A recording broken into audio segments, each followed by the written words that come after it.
Hey, I'm gonna talk about Batman Forever, the 1995 Joel Schumacher film.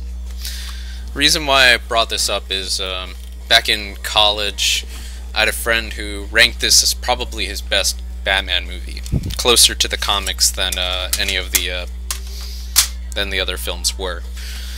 But he actually didn't like Batman Beyond, which makes his opinions questionable. So then there was another friend of mine who actually said that this is the worst Batman movie out of all Batman movies. So I was encouraged to actually rewatch this film. I have not seen this film since 1995, when it came out in the theaters. And, well, my expectations were really high. I love Joel Schumacher's work. I'm a big fan of Lost Boys, Flatliners, and Falling Down was easily one of the best films of 1993. Just the whole social commentary about a crazed, unemployed defense worker just going on a rampage on the streets of LA, just hands down was the thing that made me excited about this film. I wanted to see Joel Schumacher go really, really dark. And you got like Tommy Lee Jones as Two-Face straight out of The Fugitive. That was so exciting. And Jim Carrey as the Riddler, coming out of The Mask, Ace Ventura, and Dumb and Dumber. So, you know, it feels dated.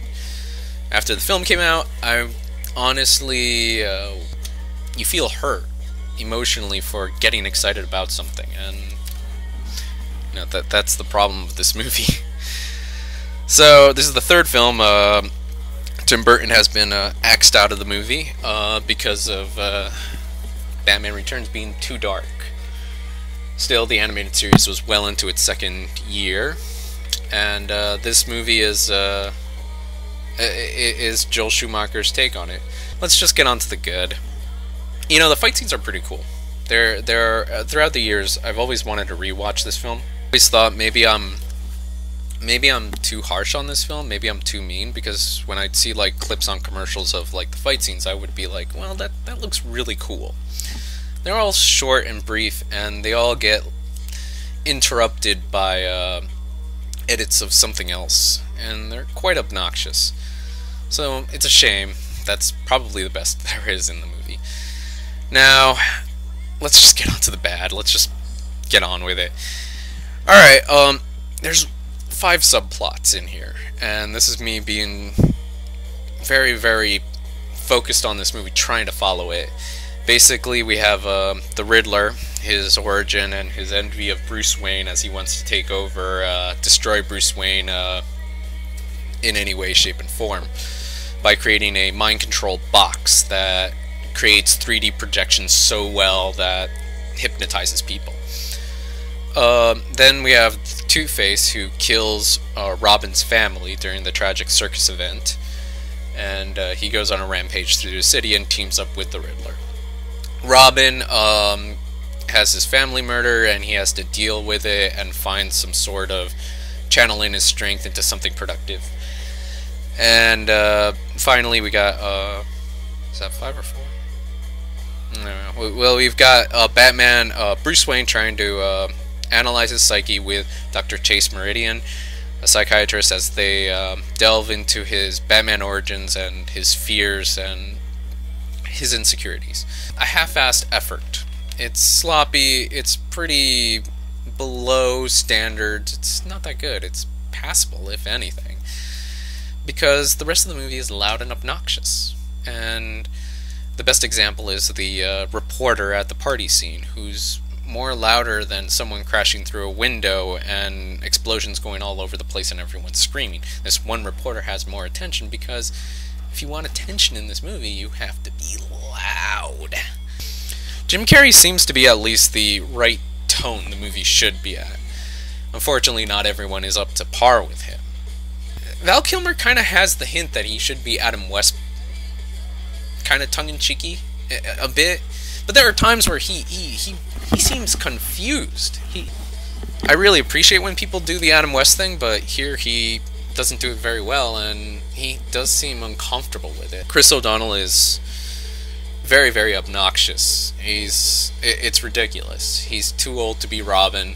Even in the comics, he's late teens, but even here he looks like he's in his mid-20s. It's ridiculous.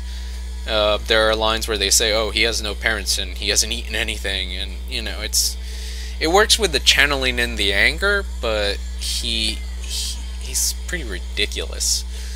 So he's embarrassing. Tommy Lee Jones is the biggest disappointment. This guy's a extremely great serious actor. He can be dark, and here he's no different than the classic Adam West style villains, which is where the movie wants to be. It wants to be a little bit more lighthearted. It doesn't do that well of a job. The Riddler is it is funny to some extent, but you know what? He's pretty dated and kind of annoying. I don't know if you would feel the same way. I kind of got annoyed of him fast. He reminded me a bit of Frank Gorshin, but even Frank Gorshin's Riddler had a little bit of menace. You could actually believe that he beat around his henchwomen behind the scenes. Another better comparison recently is the Arkham Asylum and Arkham City's Riddler, in which he's vain, egotistical, but his own vanity gets to his vanity towards his intelligence gets the best of him, and it makes it so enjoyable to listen to his audio logs, to watch him in Arkham City. This movie is trying to emulate comics, and at its best, it does get the swooping Batman in, which the Tim Burton films didn't get, and the color and the schemes do feel like a comic book.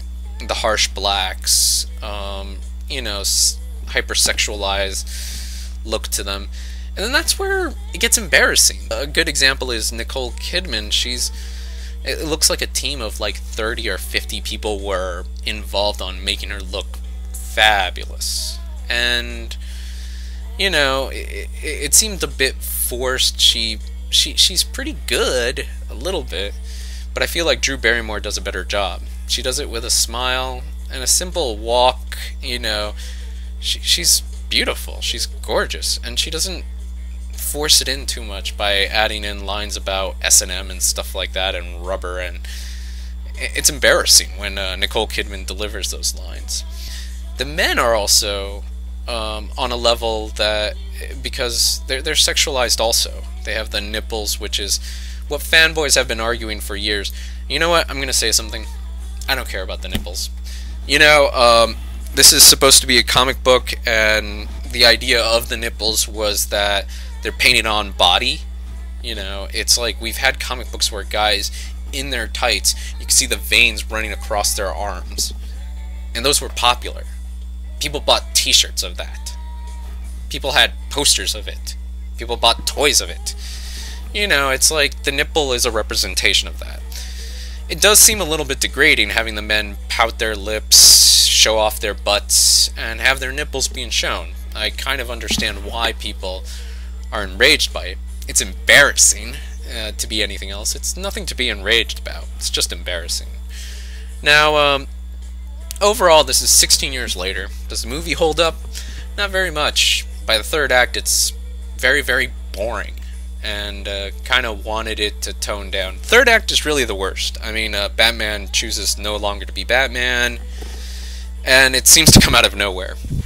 The psyche part is very, very hastily put together, and Riddler seems to at least echo the right tone by being very self-aware. Although he's not as good as Heath Ledger in Dark Knight, at least doing that. Here it's pretty bad. So, they eventually, Batman does accept having Robin as his sidekick, and he moves on from his own dilemma. And then they go together to fight the Riddler, and it's one big, loud, noisy mess that's very, very bad. It's very hard to watch. It's just annoying.